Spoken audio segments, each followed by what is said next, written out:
यति। जी हाँ, सही सुना। कोई यति को भालू की प्रजाति मानता है तो कोई यति को इंसानों की प्रजाति मानता है।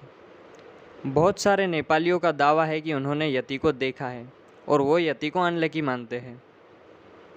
लेकिन आखिर सच क्या है? नमस्ते, वेदिश यूनिवर्स में आपका स्वागत है। बहुत सारी कहानियाँ सुनी होगी आपने यति के बारे में, यूट्यूब पे, गूगल पे, किसी के मुंह से। पूरा सच क्या है ये किसी को नहीं पता। लेकिन हैरानी की बात तो तब होती है जब इंडियन आर्मी के एक मेजर इस यति के बारे में बताते हैं। उनके मुताबिक जब वो पहाड़ों में घूमने के लिए मकालू बेस कैंप जाते हैं, जो कि एक 5th हाईएस्ट पीक है, जो मेजर वहाँ जाते हैं तो उन्हें इंडियन आर्मी भी दिखाई देती है, जो कि पेट्रोलिंग के लिए पहाड़ों की तरफ ही जा रही थी। चूँकि ये भी एक मेजर थे तो ये भी इंडियन आर्मी को ज्वाइन कर लेते हैं। इंडियन आर्मी और ये मेजर 10 दिन लगातार पैदल चलते हैं। इसके बाद बर्फ़बारी होने लगती है। बर्फ़बारी के कारण इन्हें 2 दिन एक ही जगह पर रुकना पड़ता है। लेकिन चूँकि इंडियन आर्मी को तो पेट्रोलिंग करना था, इसलिए इंडियन आर्मी की टीम आगे निकल जाती है, लेकिन ये मेजर वहीं रहते हैं। इसके बाद मेजर के साथ जो एक गाइड था, वो एक फुटप्रिंट की तरफ इशारा करता है और मेजर को बोलता है, देखिए सर, ये यति के है। मेजर आश्चर्य करते हैं कि यति क्या है।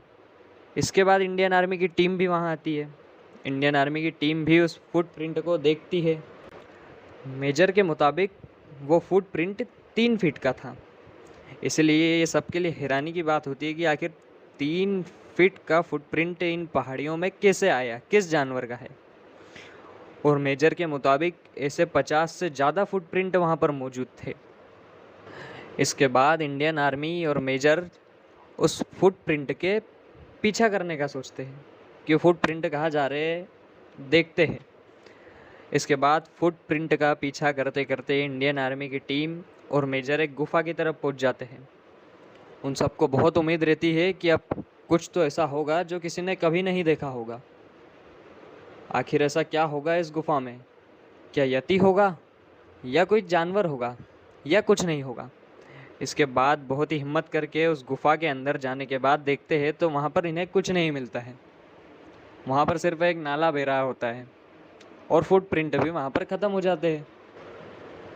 इसके बाद इंडियन आर्मी की टीम भी वापस आ जाती है, मेजर भी वापस आ जाते हैं। मेजर चाहते थे कि इसके ऊपर रिसर्च हो, लेकिन कुछ ऐसे फिर हादसे हो जाते हैं जिस कारण से आर्मी को भी वापस लौटना पड़ता है। मेजर के मुताबिक सारे नेपाली मानते हैं कि यति होते हैं, लेकिन यति नेपालियों के लिए अनलकी होते हैं, इसलिए नेपाली ना उन्हें देखते हैं ना उनके फुटप्रिंट देखते हैं। बहुत सारे लोगों ने यति को देखने का दावा भी करा है, पर बहुत सी वैज्ञानिक रिसर्च के बाद वैज्ञानिकों का भी यह मानना है कि यति जैसी कोई इंसानों की प्रजाति नहीं है, बल्कि ये भी भालू का एक बड़ा रूप है। वैज्ञानिक इसे भालू का ही रूप मानते हैं।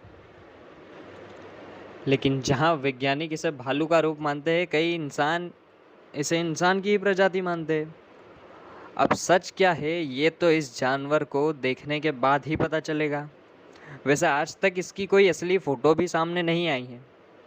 जितने भी लोगों ने इसे देखने का दावा किया, उनका कहना यही था कि एक बहुत बड़ा भालू जैसा जानवर था जो कि चल रहा था, इंसानों जैसा था, और अलग अलग लोग अलग अलग कहानियाँ इसके बारे में सुनाते हैं।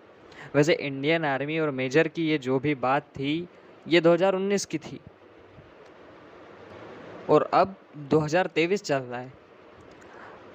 अगर वैज्ञानिक चाहते तो इसके ऊपर रिसर्च कर सकते थे और इतने टाइम में कुछ तो नतीजा मिलता।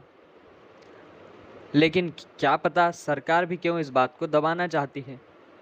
क्या सरकार भी जानती है कि यति नाम का कोई इंसानों की प्रजाति रहती है?